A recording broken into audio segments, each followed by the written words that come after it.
Hello and welcome once again to Red Gaming Tech. My name is Marta. Today is the 15th of March and this time I'm bringing you some news regarding Overkill's The Walking Dead.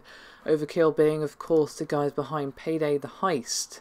As the Walking Dead creator Robert Kirkman spoke out at a SXSW panel just yesterday regarding the title, called it Payday-esque and said that it will even include co-op online gameplay. And he actually went on to say, quote, "I can say that it will be Payday-esque because Starbreeze and Overkill are currently doing Payday. But I'm told it will be in a bigger world than Payday currently encompasses. They're going to be learning a lot of stuff from Payday that they will be incorporating into the Walking Dead game. There will be announcements about that game very soon." Which is good news to hear because, well, ever since it was announced by Starbreeze back in August of last year with a teaser, they've been pretty silent about the game. However, Robert did have a little bit more to say, and basically said that the reason that Skybound have had such success with their properties, and just to clarify in case you aren't aware, Skybound is of course the comic for which The Walking Dead is home, as well as a few other series as well, is that because, well, their properties aren't just marketing tools. And he went on to say, quote, "One thing that we are doing, which I think is very cool about the Telltale and the Starbreeze game and the Air game, is that they are all licensed games, and licensed games are generally somewhat crappy, but thankfully ours aren't.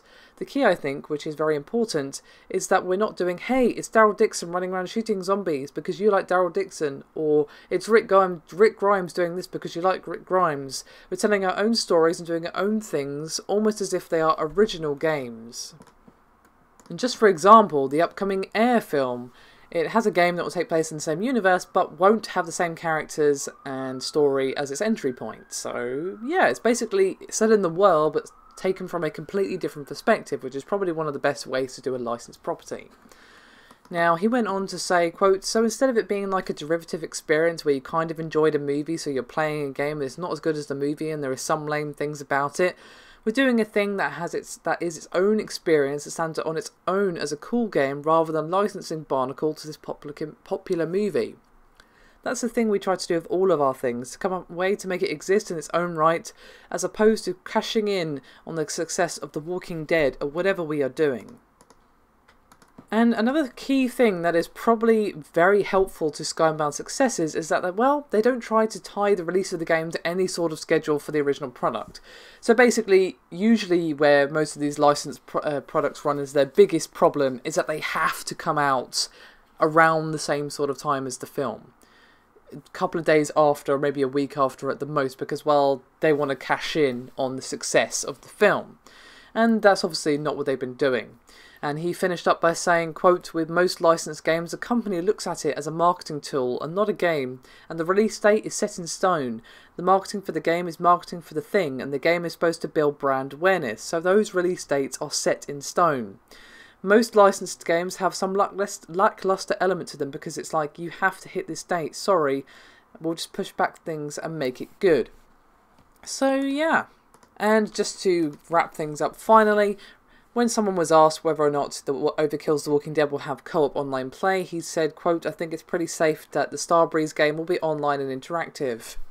So there you have it.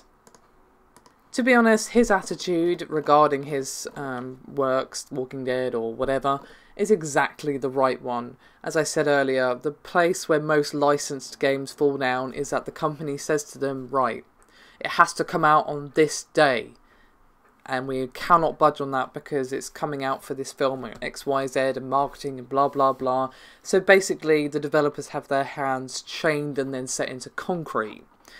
And usually they're very limited as to what they can do as well. Like the developers might say, we don't want this long laundry list of things included in the game because, well, this game is targeted towards X and it's not targeted towards Y and all this other thing. So basically you've got all these strings attached that basically end with a flat, lifeless product that looks like what it is. A marketing tool used to, well, basically milk the success of a movie or whatever. And that ends up with some pretty crap licensed games. Obviously we've had some really good ones the last few years. We've kind of spoiled with both Batman Arkham franchise and Telltale just smashing it when it comes to licensed games, showing people this is how you do a licensed title. But before that, it was just years and years of dross, and the reasons are because they've been doing the opposite of what Kirkman is talking about here. And obviously that's why all the Walking Dead games from Telltale have been so good, why the series is so good. And obviously we had a bit of a slight stumble with that Walking Dead game that we were all thinking of, but don't want to mention because it was pretty bad. But no series is perfect. And, well, that might have just been a case of it being handed to the wrong developer. You just don't know what happened there, but even with that black spot, they've got a pretty good track record, so it's nice to see some positive attitudes when it comes to this sort of thing, and I don't really disagree with him at all, to be honest. I'm looking forward to this. Obviously, it would be nice to see a Walking Dead game that isn't done by Telltale that doesn't suck, because obviously Telltale have made some excellent games, and then the only other Walking Dead game that we had that wasn't them was pretty bad. So hopefully, Starbreeze and Overkill can pull this together, and I'm sure they can. Very skilled developers indeed. Anyway, that is me done for this video, but thank you very much for watching, and I'll see you next time.